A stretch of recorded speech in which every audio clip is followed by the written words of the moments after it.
নমস্কার, আমি কৃষ্ণনগরের সাংসদ মহুয়া মৈত্র বলছি। আজকে 15ই অগস্ট, ভারতবর্ষের ৭৯তম স্বাধীনতা দিবস। আজ সকালে লাল কেল্লায় দেশের মাননীয় প্রধানমন্ত্রী ভারতবর্ষের নাগরিকদের উদ্দেশ্যে একটি ভাষণ দেন। সেই ভাষণে তিনি কি বলেছেন? তিনি সারা ভারতবর্ষকে সতর্ক করেছেন যে ভারতবর্ষের বর্ডার দিয়ে নাকি ঘুষপেটিয়া অনুপ্রবেশকারীরা এসে যাচ্ছেন এবং তারা এসে ভারতবর্ষের জনবিন্যাসগত পরিবর্তন ঘটাচ্ছে। ভারতবর্ষের মহিলাদের ওপর তাদের নজর, ভারতবর্ষের জমি দখল তারা করে নিচ্ছেন। যখন মাননীয় প্রধানমন্ত্রী এই কথাগুলো বলছিলেন, তখন প্রথম সারিতে বসে মাননীয় স্বরাষ্ট্রমন্ত্রী অমিত শাহ তিনি হাততালি দিচ্ছিলেন। তা অল ইন্ডিয়া তৃণমূল কংগ্রেসের একটি প্রশ্ন আছে মাননীয় প্রধানমন্ত্রীর কাছে।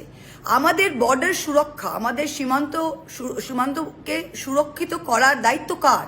স্বরাষ্ট্রমন্ত্রকের, স্বয়ং স্বরাষ্ট্রমন্ত্রী। তা যদি সেই বর্ডার দিয়ে, ভারতের বর্ডার দিয়ে ঘুষপেটিয়া অনুপ্রবেশকারী ঢুকে যাচ্ছে, তারা মহিলাদের ওপর নজর দিচ্ছে, তারা জনবিন্যাসগত পরিবর্তন ঘটাচ্ছে, তারা জমি দখল করছে, তাহলে তো অমিত শাহর প্রথম রিজাইন করা উচিত। তার তো প্রথম রিজাইন করা উচিত। সে প্রথম সারিতে বসে হাততালি দিচ্ছে কি? এটা তো উনার দায়িত্ব।